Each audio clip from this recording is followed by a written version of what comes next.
panahon ng pagkakataon, may babalik ba ang kahapon?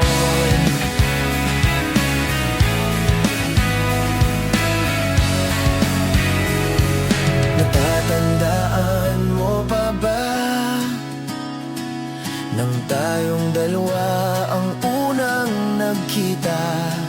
Panahon ng kamusmusan, sa piling ng mga bulaklak at halaman, doon tayong nagsimulang mangarap.